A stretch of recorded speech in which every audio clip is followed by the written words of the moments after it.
ગુજરાતના ગૃહમંત્રી હર્ષ સંઘવી બરોડા મ્યુઝિયમ ખાતે જે લાઇટ એન્ડ સાઉન્ડનું શોનું ઉદ્ઘાટન છે તેના માટે પહોંચવાના છે. ત્યારે દૃશ્યમાં આપ જોઈ રહ્યા છો તેમની જે કાફલો છે તે અહીંયા પહોંચી ગઈ છે. બરોડા મ્યુઝિયમ ખાતે જે લાઇટ એન્ડ સાઉન્ડનું શોનું ઉદ્ઘાટન છે તેના માટે ગૃહમંત્રી હર્ષ સંઘવી તે થોડા ક્ષણોમાં અહીંયા ઉપસ્થિત રહેશે. તમામ વડોદરા શહેરમાં અલગ અલગ જે કાર્યક્રમ છે તેમનું યોજાયું હતું. ટોટલ 5 કાર્યક્રમ જે વડોદરા શહેરમાં વિવિધ યોજવામાં આવ્યું હતું. તેમને જે ત્યાં જે હર્ષ સંઘવી ગૃહમંત્રી છે તેમને ઉપસ્થિતિ આપી હતી અને અત્યારે જે Baroda museum and picture gallery છે સયાજી બાગમાં ત્યાં જે લાઇટ એન્ડ સાઉન્ડ શોનું જે ઉદ્ઘાટન છે તેના માટે અહીંયા તે ઉપસ્થિત રહ્યા છે. દૃશ્યમાં આપ જોઈ રહ્યા છો તેમનો જે કાફિલો છે હાલ અહીંયા પહોંચી ગયો છે ને ગૃહમંત્રી હર્ષ સંઘવી હાલ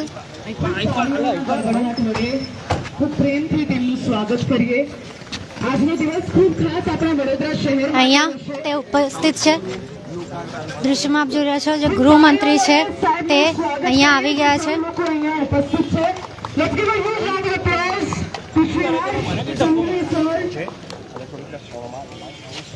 લાઇટ એન્ડ સાઉન્ડનો જે શો છે તેનું જે ઉદ્ઘાટન છે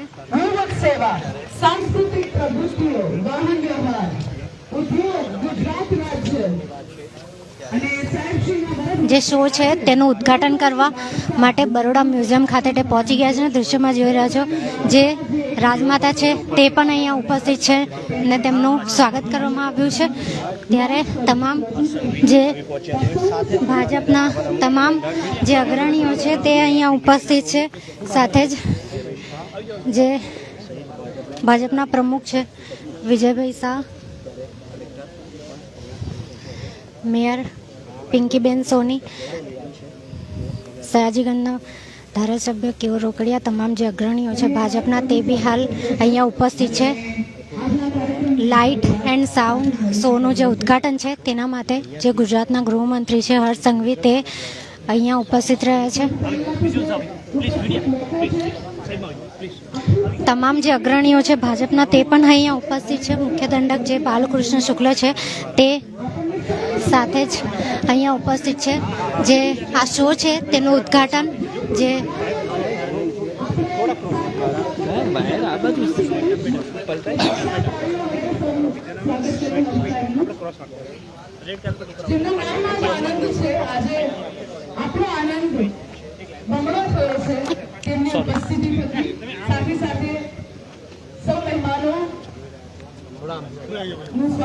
દૃશ્યમાં આપ જોઈ રહ્યા છો કે જે ગૃહમંત્રી હર્ષ સંઘવી છે તે અહીંયા પહોંચી ગયા છે. તમામ જે વિવિધ કાર્યક્રમ તેમનું વડોદરા શહેરમાં તેમને આજે વડોદરા શહેરના મુલાકાતે છે. અલગ અલગ કાર્યક્રમ યોજાયો હતો.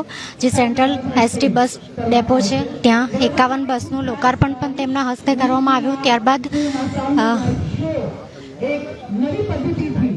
આપણા શહેરની વાર્તા કરવામાં આવશે.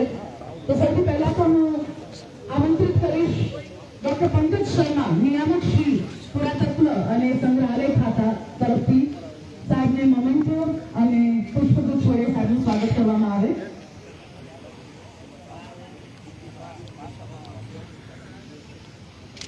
સર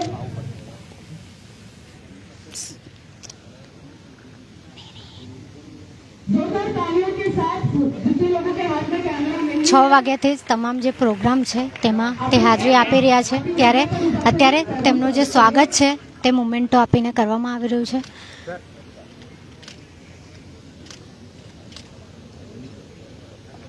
સાથે સાથે હું આમંત્રિત કરીશ શ્રી પંકજ પંચાલ શ્રી વોર્ડ પ્રમુખ, શ્રી દિલીપભાઈ પટેલ મહામંત્રી શ્રી,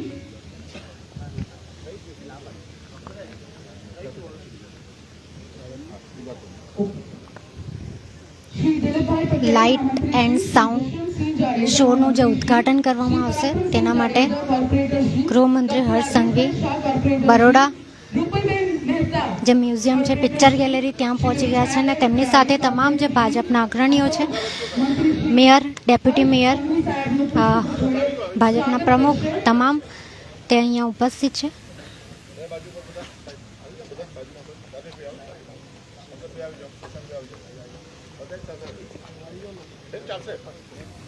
આપણા સૌ બસનું લોકાર્પણ બાદ જે મેરેથોન પ્રેસ કોન્ફરન્સ ત્યારબાદ જે બરોડા મ્યુઝિયમ પિક્ચર ગેલેરી છે ત્યાં ગૃહમંત્રી પહોંચ્યા છે. તેમના દ્વારા જે આ શોનું છે ઉદ્ઘાટન કરવામાં આવશે. કંઈક ને કંઈક કહી શકાય કે વિકાસલક્ષી જે કાર્યો છે તે તમામ વડોદરા શહેર હોય ભારત માટે કરવામાં આવી રહ્યું છે. તેને લઈને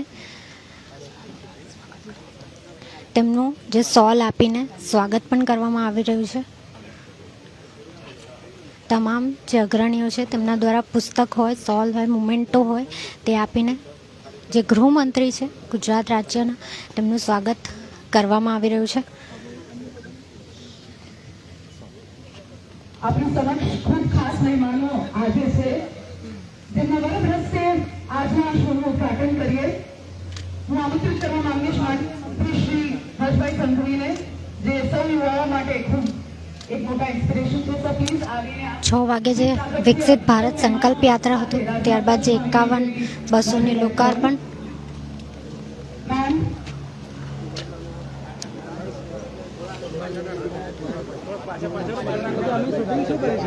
દીપ પ્રાગટ્ય જે છે તે જે ગૃહમંત્રી છે લાઇટ એન્ડ સાઉન્ડ શોનું જે ઉદ્ઘાટન છે તે કરવામાં આવશે. તેના માટે જે દીપ પ્રાગટ્ય છે તે કરવામાં આવી રહ્યું છે. મેયર પિંકીબેન સોની, રાજમાતા સાથે જ ગૃહમંત્રી હર્ષ સંઘવી, તમામ જે અગ્રણીઓ તેમની સાથે ઉપસ્થિત છે. ધારાસભ્ય શ્રી કેયુભાઈ રોકડિયા, ધારાસભ્ય Shri Chaitanyabhai, commissioner BMC Dilrana sir, દૃશ્યમાં આપ જોઈ રહ્યા છો જે દીપ પ્રાગટ્ય છે. કોઈ પણ જે કાર્યક્રમ છે તેની શરૂઆતમાં જે દીપ પ્રાગટ્ય કરવામાં આવતું હોય છે ત્યારે લાઇટ એન્ડ સાઉન્ડનો જે કાર્યક્રમ છે તેનું ઉદ્ઘાટન ગૃહમંત્રી દ્વારા કરવામાં આવી રહ્યું છે. તમામ અગ્રણીઓ તેમની સાથે હાલ અહીંયા ઉપસ્થિત છે. દ્વારા આજે 22 મિનિટ જે શો ચાલનાર છે એનું ઉદ્ઘાટન કરવામાં આવશે.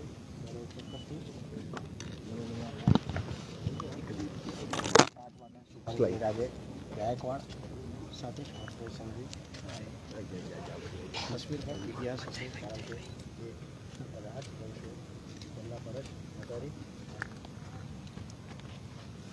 22 મિનિટની ઓડિયો અને વિડીયો ક્લિપ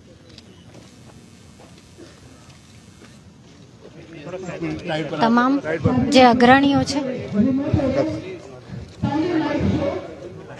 આપણા વડોદરા શહેરની વાર્તા એક નવા સ્વરૂપમાં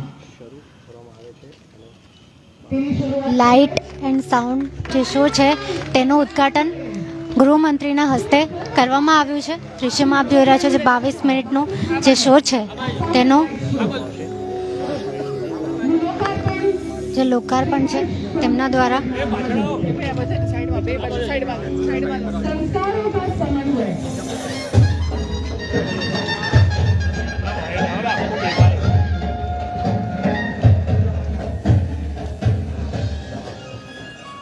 नमस्कार। संस्कारों से सींची वडोदरा की इस धरती पर आपका स्वागत है। वडोदरा जिसे आम नजर से देखें तो चकाचौंध भरे शहरों की लंबी सूची में ये भी एक और नाम सही लगता है, मगर इसकी गहराई में न झांके तो नगर के इस दर्पण में शालीनता और सौंदर्य का एक अनोखा प्रतिबिंब उभर कर आता है। समृद्धि की होड़ में लगे शहरों के बीच अलग रफ्तार से चलता ये महान नगर अपने हर अंश में जीवन के नए आयामों को दर्शाता है। फिर चाहे वो सूरसागर में इसकी धड़कन का वास हो या विश्वामित्री की धाराओं में इसका मधुर आलाप, लक्ष्मी विलास के झरोखों से झांकता वैभव हो या खंडेराव के बाजारों में इसका कोलाहल, रास मेलों में बिखरी मुस्कानों और विश्व स्तरीय उद्यमों के इसके कौशल के बीच वडोदरा की हवा एक संवाद हमेशा गूंजता रहता है, और वो है संस्कार। संस्कार जो इस नगर को अपनी अलग पहचान दिलाते हैं, संस्कार जो इसके हर बसने वाले को सद्भाव का प्रतीक बनाते हैं। आज इस भूमि पर जहां नजर डालें वहीं से समृद्धि और सत्कार के एक समुचित दृश्य का आभास होता है। शायद यही कारण है कि वर्षों से महर्षि अरबिंदो, स्वामी विवेकानंद और डॉक्टर आम्बेडकर जैसी विश्वविख्यात हस्तियां इस नगर के मुंह द्वार पर खींची चली आती हैं। इस शहर का भविष्य आज जितना प्रगतिशील नजर आता है, उतना ही मोहित करने वाला इसका स्वर्णिम इतिहास भी है। पर ऊंची इमारतों और राजमहलों की जगमगाहट के पीछे वडोदरा के उद्गम का महाकाव्य अक्सर इसके देखने वालों की नजर से ओझल ही रहता है। इसीलिए आज वडोदरा म्यूजियम का ये अग्रभाग इस नगर के आख्यानों को लिए खड़ा आपका अभिवादन करता है। समय के गर्त में उतरकर यह अभूतपूर्व संग्रहालय वडोदरा के अतीत गौरव का ऐसा वर्णन करेगा जिसका स्मृति संगीत एक लंबे समय तक आपके कानों में गूंजता रहेगा।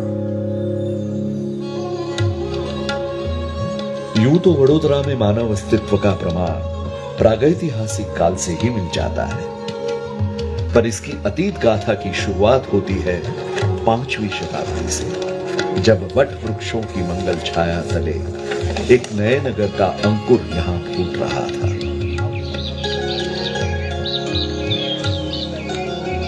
और गुप्त वंश के स्वर्ण काल में आते आते ये नगर अंकुर कुछ जैन मुनियों की आबादी से बढ़कर अब अंकोटका के नाम से फल फूल रहा था। जैन धर्म का मुख्य केंद्र रहे इस पुरातत्व नगर की महिमा को धरती के गर्भ से मिले 68 कांस्य चित्रों में आज भी महसूस किया जा सकता है।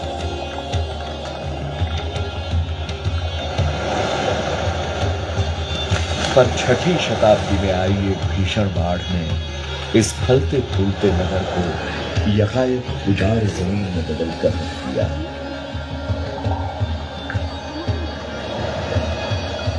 प्रकृति की त्रासदी के बीच मंदिरों का कीर्तन माधुर्य भी अब शोकाकुल के शोर में बदल चुका था।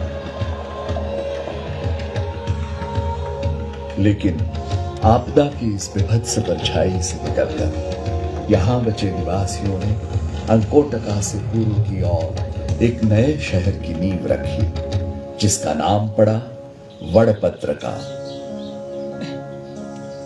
अनादिकाल से ही वडोदरा का वट वृक्षों के साथ एक गहरा संबंध रहा है, जिसके कारण इसे समय के अंतरालों में वडपत्रका, बरोड़ा, ब्रोडेरा और बड़ौदा जैसे कई नामों से जाना जाता रहा। पर इसका नामांकन केवल बरगद के पेड़ों तक ही सीमित नहीं था। 11वीं सदी में जब नोर कुल के राजा चंदन ने वडपत्रका को जैन अनुचरों से हथिया लिया, तब यह नगर चंदनावती के नाम से आगे बढ़ा और समय के साथ क्षत्रिय वीर गाथाओं से गूंजती यह नगरी वीरावती के नाम से प्रसिद्ध हुई। इस बढ़ती प्रसिद्धि ने अन्य राजकुलों का ध्यान भी अपनी ओर आकर्षित किया। 1297 में गुप्त वंश पर विजय पाकर चालुक्य राजवंश ने वडोदरा पर अपना ध्वज लहराया, पर 14वीं सदी के आते आते चालुक्यों का यह प्रभुत्व भी सोलंकी राजपूतों की तलवार के सामने परास्त हो गया।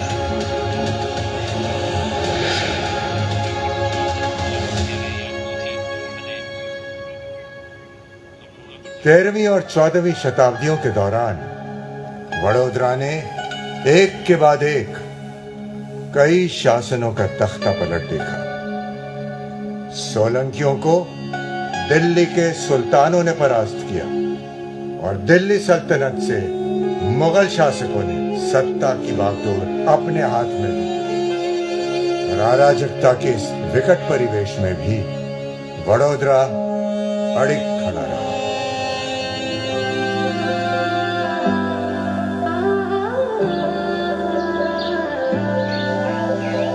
अस्थिरता के भंवर से निकला ये शहर बड़ा निराला है। खुद ही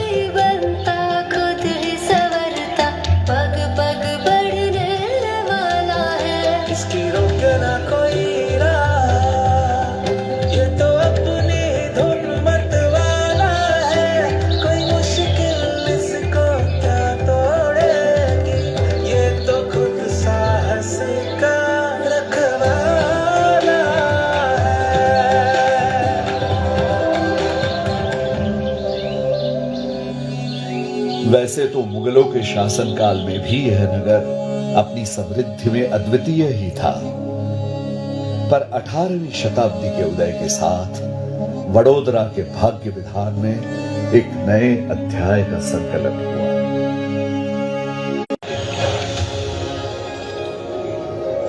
लेकिन समय चक्र के साथ साथ गायकवाड़ कुल का प्रभुत्व वडोदरा और उसके आसपास के प्रांतों पर बढ़ता चला गया और महाराजा पिलाजी राव के तीसरे पुत्र दामाजी राव गायकवाड़ वडोदरा राज्य के प्रथम शासक बने।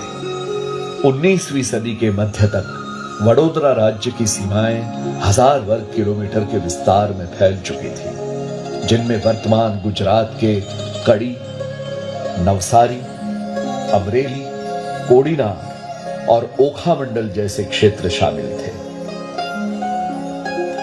लेकिन राज्य के प्रशासनिक स्वर्णकाल का आरंभ महाराजा सयाजीराव तृतीय के शासन के साथ हुआ। 11 मार्च 1863 को गोपाल राव के नाम से जन्मे श्री सयाजीराव श्रीमंत काशीराव गायकवाड़ और उमाबाई के दूसरे पुत्र थे। उनका शुरुआती जीवन नासिक के एक छोटे से गांव कुलवाने में बीता था, मगर नियति ने गोपाल राव के लिए कुछ और ही तय कर रखा था।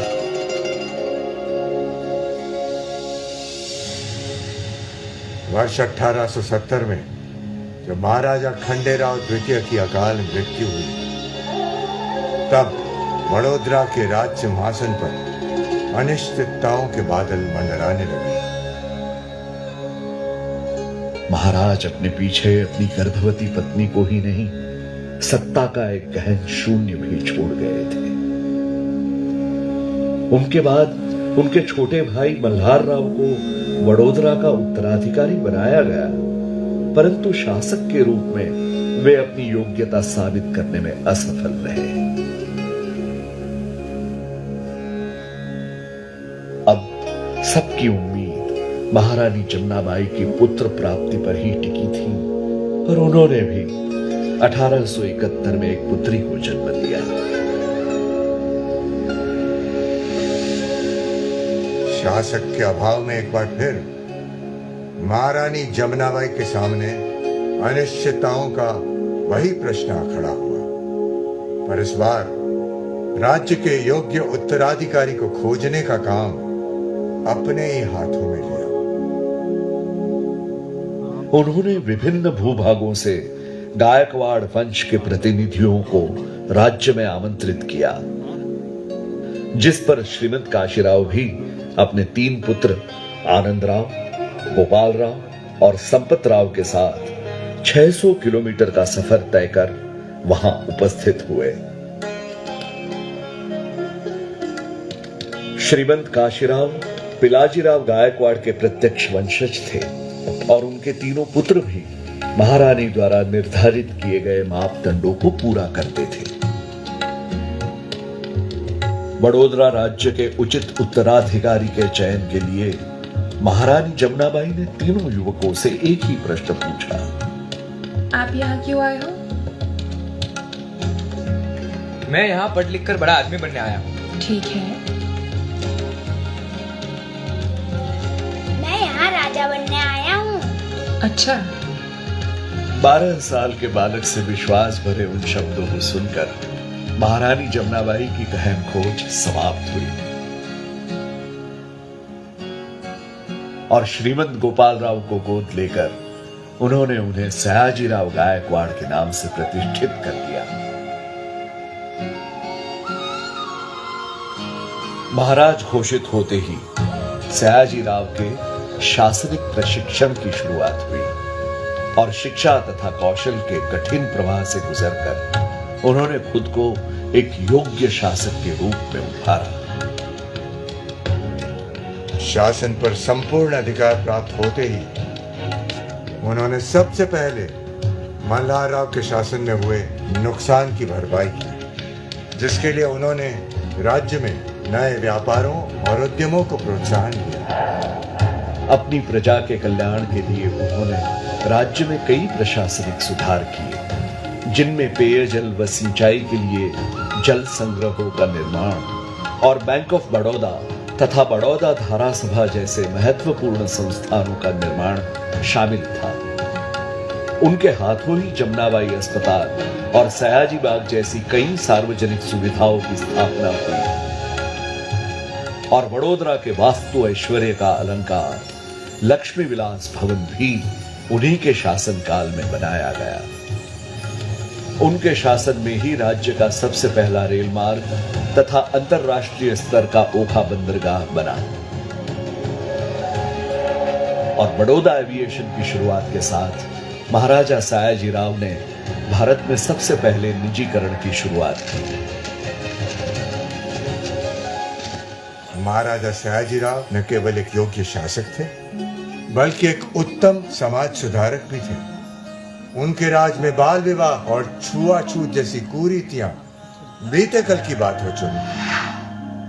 पर जिस कार्य के लिए उनका नाम आज पूरे विश्व में सम्मान से लिया जाता है वो है शिक्षा में उनके द्वारा किए गए सुधार। उन्होंने 1881 में बड़ौदा कॉलेज की स्थापना की और महिलाओं के लिए पाठशालाएं भी बनवाई। भारत में 3,500 से अधिक शिक्षण संस्थानों को वे वार्षिक निधि भेजा करते थे और प्रतिभाशाली छात्रों को छात्रवृत्ति भी प्रदान किया करते थे। कला को शिक्षा का अभिन्न हिस्सा मानने वाले महाराजा सयाजीराव ने ही शास्त्रीय संगीत के लिए राज्य में संगीत कॉलेज की स्थापना की। वे संग्रहालय और पुस्तकालय जैसे संस्थानों के महत्व से भी अच्छी तरह से परिचित थे, जिसके फलस्वरूप उन्होंने 1887 में बड़ौदा म्यूजियम के इस भव्य परिसर की नींव रखी, जहां इस समय आप सभी विराजमान हैं। इंडो सरसैनिक शैली में निर्मित यह संग्रहालय कला के प्रति उनकी गहरी समझ को दर्शाता है। महाराजा सयाजीराव भारत के स्वतंत्रता संग्राम के प्रमुख समर्थकों में से भी थे। कई प्रसिद्ध राष्ट्रीय नेताओं के साथ उनके घनिष्ठ संबंध थे और वे प्रत्यक्ष या अप्रत्यक्ष रूप से कई स्वतंत्रता सेनानियों की सहायता भी किया करते थे। उन्होंने ही श्री दादा भाई नौरोजी और श्यामजी कृष्ण वर्मा जैसे वरिष्ठ नेताओं को आर्थिक सहायता भी प्रदान की थी। भारत भूमि पर अंग्रेजी हुकूमत को अस्वीकार करते हुए उन्होंने दिल्ली के ऐतिहासिक दरबार में पंचम जॉर्ज के सामने झुकने से भी इनकार कर दिया था, लेकिन इसके बावजूद ब्रिटिश सरकार द्वारा 21 तोपों की सलामी के पात्र 3 देशी राज्यों में वडोदरा का नाम सबसे आगे था। अपनी प्रगतिशील सोच और सरल आचरण के कारण महाराजा सयाजीराव ने न केवल वडोदरा की प्रजा पर राज किया बल्कि उनके मन में अपनी अप्रतिम छवि भी बनाई। समृद्धि और सांस्कृतिक गुणवत्ता से सजे वडोदरा की नींव रख उन्होंने एक आदर्श राज्य की परिकल्पना की थी, जिसे यहाँ के सदाचारी लोगों ने न केवल साकार किया बल्कि एक नए आयाम तक भी पहुंचाया।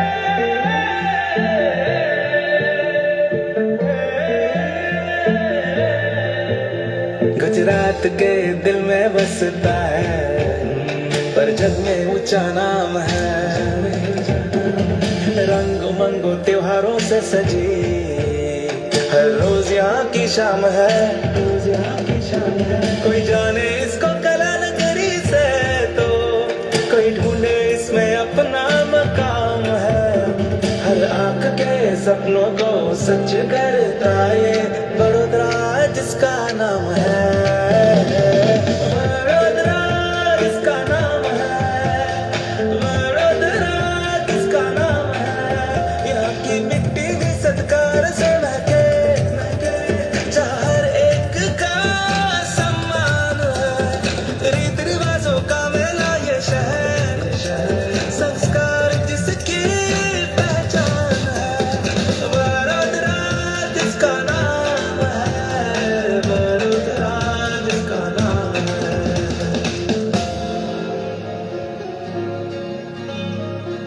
सद्भाव से सराबोर इस संस्कारी नगरी को महर्षि अरबिंदो ने 13 वर्षों के लिए अपनी कर्मभूमि बनाया और इस नगर की कीर्ति ने राजा रवि वर्मा की कला को भी एक नई ऊंचाई प्रदान की। ये वडोदरा की हवा में बसा संस्कारों का संवाद ही था जिसने कमाटी बाग के एक वट वृक्ष तले बैठे डॉक्टर भीमराव आंबेडकर को सामाजिक असमानता से लड़ने का अपने जीवन का सबसे बड़ा संकल्प लेने की प्रेरणा दी। और आज भी अपने विश्व स्तरीय उद्योग, उच्च शिक्षा और सर्वव्यापी प्रतिरूप के साथ ये नगर न केवल देश बल्कि विश्व भर से लोगों को अपनी ओर लुभाता रहता है।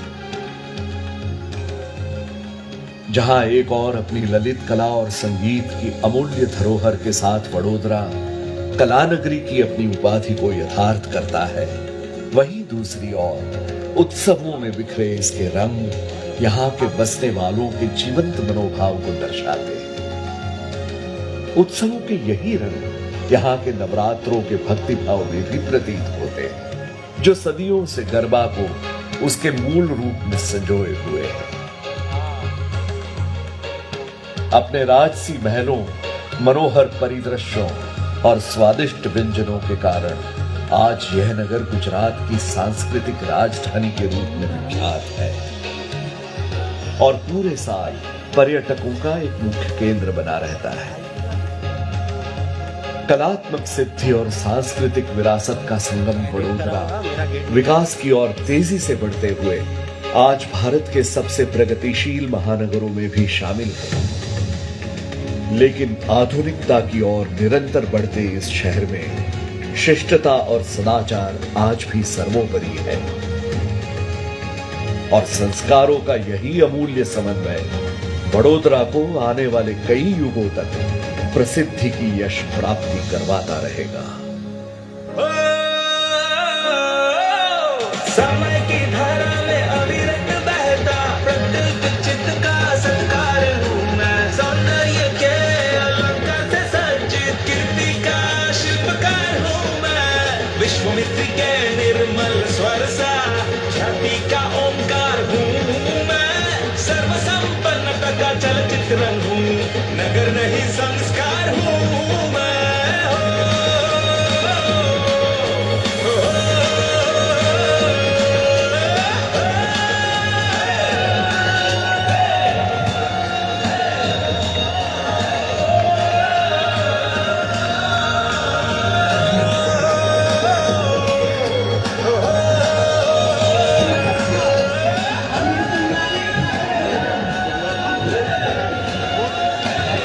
બિલકુલથી જે વડોદરા સંસ્કારી નગરીની જે તાકાત છે, જે સંસ્કાર છે, તે ખૂબ જ આ જે લાઇટ શો છે, લાઇટ એન્ડ સાઉન્ડ શોની અંદર બતાવવામાં આવ્યું.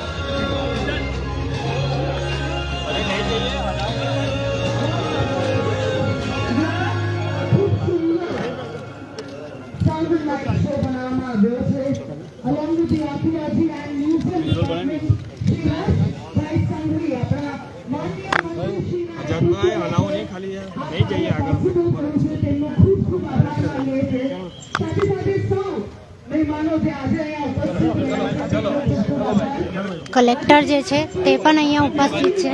ત્યારે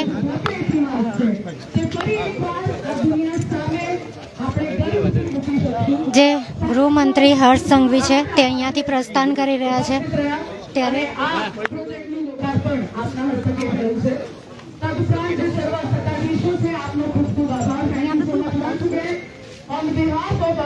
તે અહીંયાથી પ્રસ્થાન કરી રહ્યા છે. જે લાઇટ શો હતું તેનું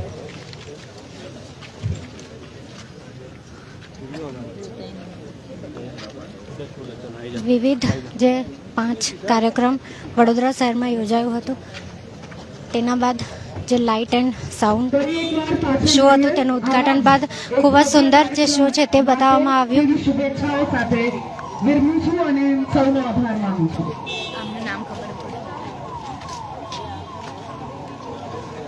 ત્યારબાદ જે ગૃહમંત્રી હર્ષ સંઘવી છે તે અહીંયાથી પ્રસ્થાન કરી રહ્યા છે. જે તેમનું આગળનો જે કાર્યક્રમ છે તેના માટે અહીંયાથી તેમનો કાફિલો જે છે તે રવાના થઈ ગયો છે. આજે લાઇટ એન્ડ સાઉન્ડ શોનું જે ઉદ્ઘાટન કરવામાં આવ્યું, ખૂબ જ સુંદર જે શો બતાવવામાં આવ્યો. વડોદરા સંસ્કારી નગરીની તાકાત અને વડોદરા સંસ્કારી નગરીનો ઇતિહાસ જે આ શોમાં છે તે બતાવવામાં આવ્યું. તમામ જે અગ્રણીઓ છે તે ઉપસ્થિત રહ્યા હતા. ગૃહમંત્રી હર્ષ સંઘવી દ્વારા